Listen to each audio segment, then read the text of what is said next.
Alright, hey guys, and welcome back to another video. So today I wanted to talk about and give my perspective on the absolute craziness that is the retro video game import market. I have a lot of experience with buying import games for at least a decade now, and a lot has changed.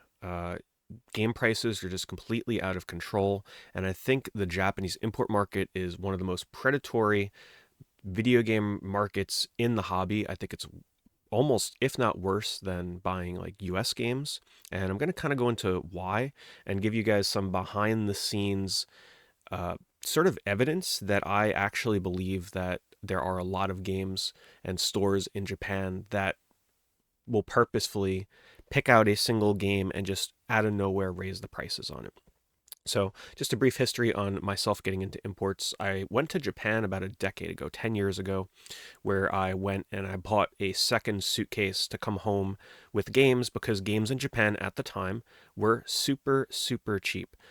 We're talking PC Engine games that I was getting complete in box, like for shoot 'em ups and action games and exclusives for $5, $6, $10. PlayStation 1 games, same thing. Maybe if you're buying a PlayStation 1 exclusive uh, action game or shoot 'em up, some of the more sought after kind of genres from Japan, maybe 30, 40, $50. Super Famicom games, same thing.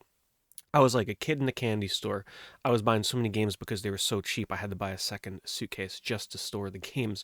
I'll never forget coming home where at the sort of like TSA check at the airport where they put your bag through the scanner, the employees were just laughing because it was just lined with games. But that kind of gives you a perspective of what the game prices were back then.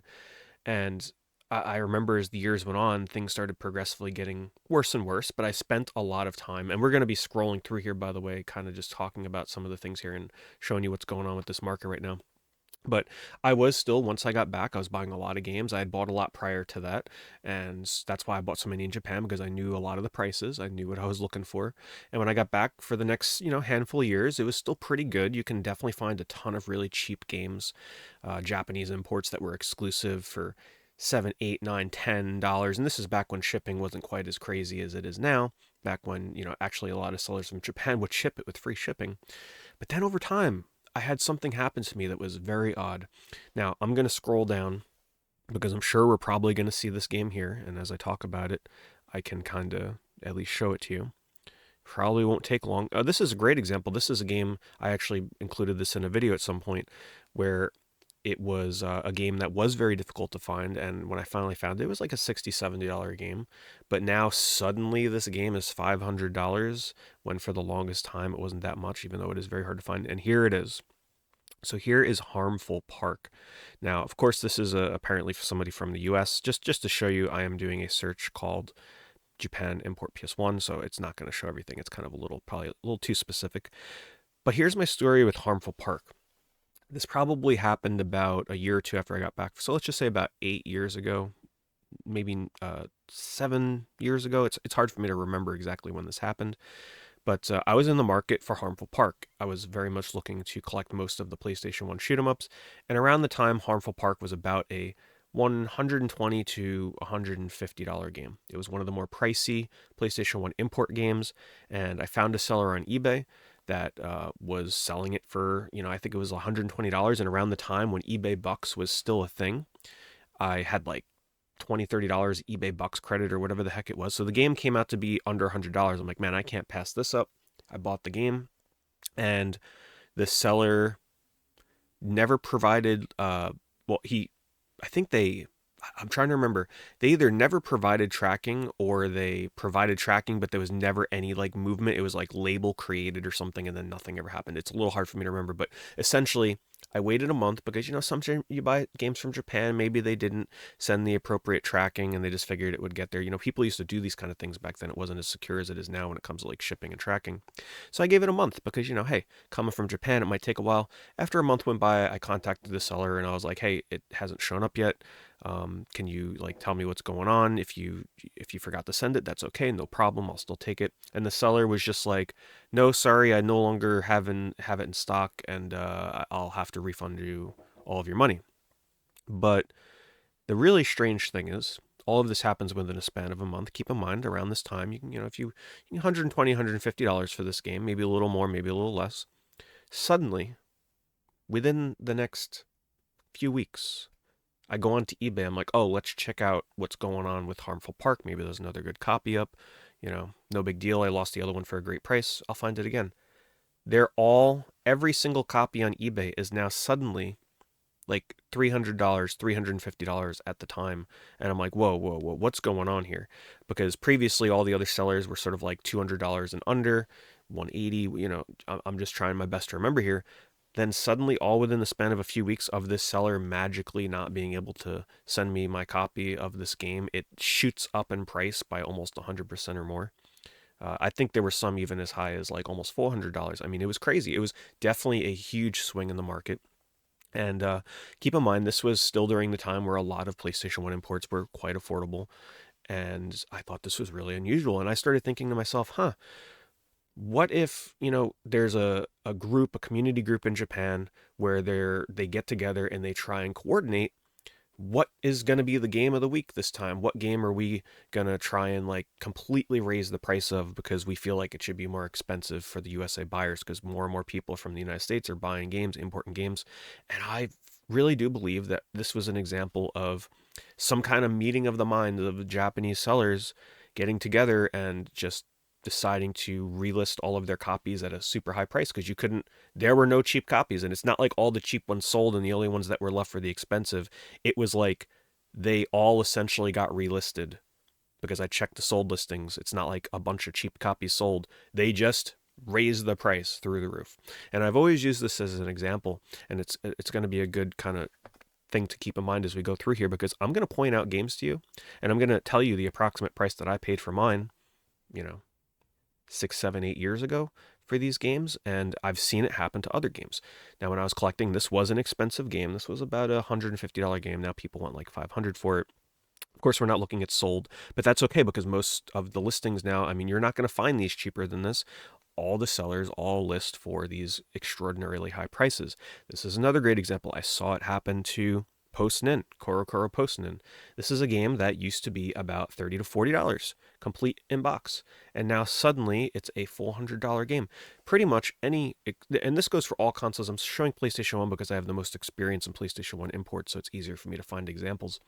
But this goes for all consoles. Essentially, if it's a game that is exclusive to Japan and it falls into some sort of like playability genre, like a platformer or a shoot 'em up, some kind of action adventure game, anything that you can reasonably play without having to know Japanese. And in some instances, they don't even care. It could be a game that's really difficult to play without knowing Japanese. And if it's exclusive and has a cool cover, they want hundreds of dollars for it now. This one here is one that I saw in Japan on the shelf, and I deeply regret not getting it because at the time it was like $30, and I'm like, I got I got enough of games on this trip, and I passed up on this. Now it's like a $400 game. This is another great example. This was not even joking, like a $20, $30 game when I picked it up. Now people want, this is a sealed one. Rakugaki Showtime is also one that's gone up like 300%. Lucifer Ring is another example. So this is one that one of my favorite PS1 imports, by the way. Great little action beat 'em up game, and it is kind of rare. I won't lie to you; it is a pretty rare game. But this is another one that I witnessed where I didn't keep quite as close track, but I used to search a lot of import searches on eBay. This is one that when I bought it was about a $30, $40 game, I believe, and one day I'm just like, oh, let's see what's going on with Lucifer Ring. Suddenly all the sellers want $200 for it. Now apparently they want $300 for it. Oh my god, I mean, this is sealed, so you got to take it with a grain of salt. But this used to be about a $10 game, $8 to $10 game. You'd find those like stores like Hit Japan that would be selling this, like multiple copies of it, and they couldn't even sell it. This is a pretty cool SquareSoft game, actually. It's a fairly playable action RPG that you can play without knowing Japanese. Now suddenly it's no longer $10. I think back then, if you wanted a sealed copy, it was probably like $20, $30. This is crazy. Like, this is absolutely crazy to me. So this is because I have a lot of Japanese import PS1 games. I'll eventually probably show them in a video once I can like gather them all together. But this is a game. This game here, it's like some kind of weird little puzzle game. I probably paid under $10 for this. I used to go to stores on Japan on eBay, and I would just like stock up on all the games that were under $10 that look cool and exclusive and playable, like puzzle games. This game has no business being $265. That's just absolute insanity. Let's see what else. I'm sure. Yep, here's more Lucifer Ring. This is another one that now, of course, it is sealed. Yes, this is a game that I bought for like $10. It's a weird little Japanese golfing game with little cat people, uh, like a board game. Actually, not. It's not a super playable game without knowing Japanese. There's a lot of text.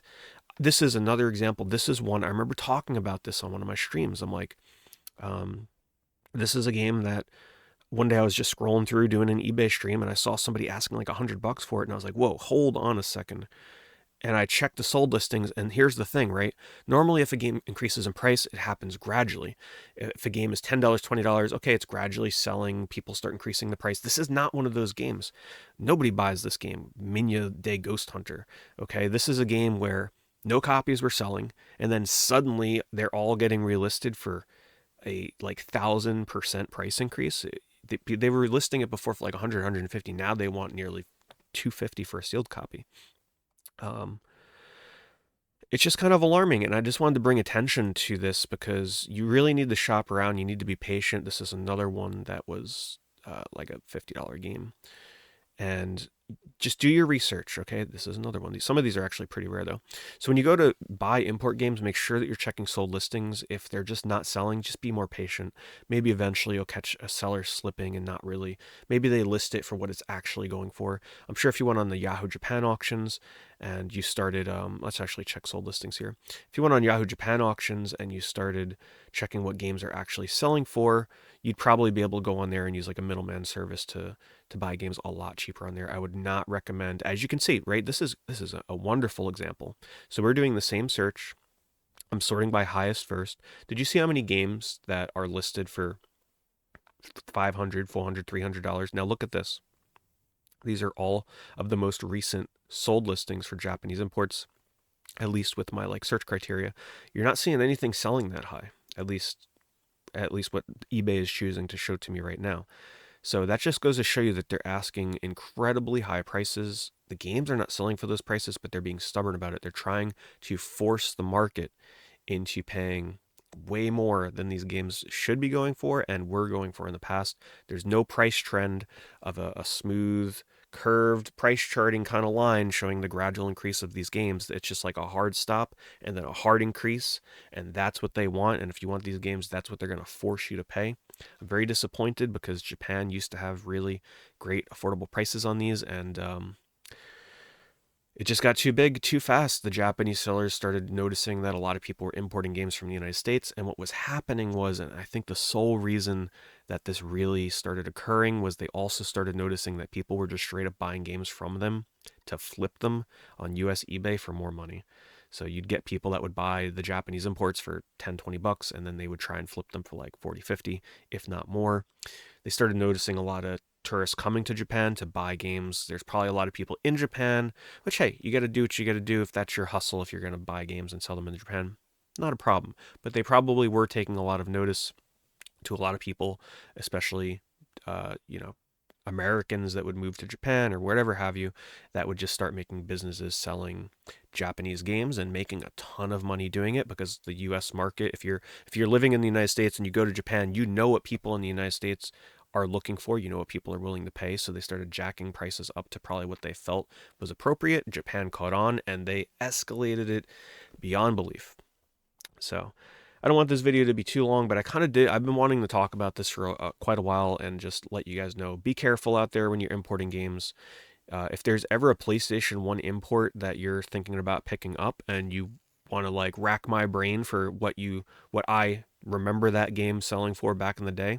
Now, of course, not all these games are going to be the prices that they used to be, but if you see a game where you see someone on here asking $200, reach out to me, be like, hey, Pete, is this game really worth $200 or $100 or whatever the heck they're asking for it? And I'll let you know if it's something I've played or I'm familiar with. I'll let you know if it's playable, what the prices used to be. Is it a game that I remember actually seeing increasing in price normally as people buy it, or is it one of those games where it's just like none sold? One day it's $20, the next day it's $200, because I don't want any of you to get suckered into buying something that probably has no right to be that expensive in the first place. So anyway, guys, thank you so much for watching. I'll see you in the next video. If you have any questions about import collecting, please let me know. I am pretty well versed in the Japanese PlayStation 1 import library. I spent many years pretty much like hoarding as many of these games as I could while the prices were super duper cheap. So if there's enough demand for import game videos, especially for PlayStation 1, PlayStation 2, I'd be glad to do them for you one day. So see you guys in the next video.